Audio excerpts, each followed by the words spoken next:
ಎಲ್ರಿಗೂ ನಮಸ್ಕಾರ. ನಮ್ಮ ಅಡುಗೆ ಚಾನಲ್ಗೆ ಸ್ವಾಗತ. ಇವತ್ತಿನ ವಿಶೇಷ ರುಚಿಕರವಾಗಿ ಆರೋಗ್ಯಕರವಾಗಿ ಹಬೆಯಲ್ಲಿ ಬೇಯಿಸ್ಕೊಂಡಿರೋ ಬೆಳಗ್ಗೆ ತಿಂಡಿ. ಒಂಚೂರು ಎಣ್ಣೆನೂ ಉಪಯೋಗ ಮಾಡಿಲ್ಲ.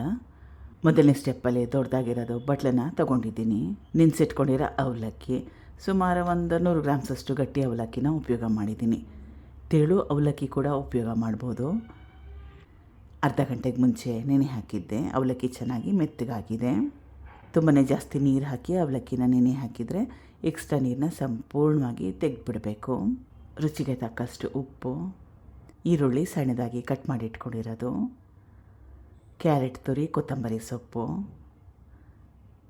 ಸ್ವಲ್ಪ ಅರಿಶಿನ, ಹಸಿರು ಮೆಣಸಿನ್ಕಾಯಿ, ಇದು ಉಪ್ಪಿಟ್ಟು ರವೆ, ಚಿರೋಟಿ ರವೆ ಕೂಡ ಉಪಯೋಗ ಮಾಡ್ಬೋದು. ಈ ರೆಸಿಪಿಯಲ್ಲಿ ನೀರನ್ನ ಉಪಯೋಗ ಮಾಡ್ತಾಯಿಲ್ಲ. ನೆನೆಸಿಟ್ಕೊಂಡಿರೋ ಅವಲಕ್ಕಿಯಲ್ಲಿ ನೀರಿನ ಅಂಶ ತೇವಾಂಶ ಇರುತ್ತೆ, ಅಷ್ಟೇ ಸಾಕಾಗುತ್ತೆ. ಒಂದು 4 ರಿಂದ 5 ಟೇಬಲ್ ಸ್ಪೂನಷ್ಟು ಉಪ್ಪಿಟ್ಟು ರವೆ ಬೇಕಾಗುತ್ತೆ. ಚಿರೋಟಿ ರವೆ ಕೂಡ ಉಪಯೋಗ ಮಾಡ್ಬೋದು. ಉಪ್ಪಿಟ್ಟು ರವೆನ ಹಾಕೊಂಡ್ಮೇಲೆ ಚೆನ್ನಾಗಿ ಕಲಿಸ್ಕೋಬೇಕು. ಉಂಡೆ ಕಟ್ಟ ಹದ ಇರಬೇಕು. ಆ ರೀತಿಯಾಗಿ ಆ ಕನ್ಸಿಸ್ಟೆನ್ಸಿಯಲ್ಲಿ ಕಲಿಸ್ಕೋಬೇಕು. ಕಲಿಸ್ಕೊಂಡಿದ್ದಾಗಿದೆ.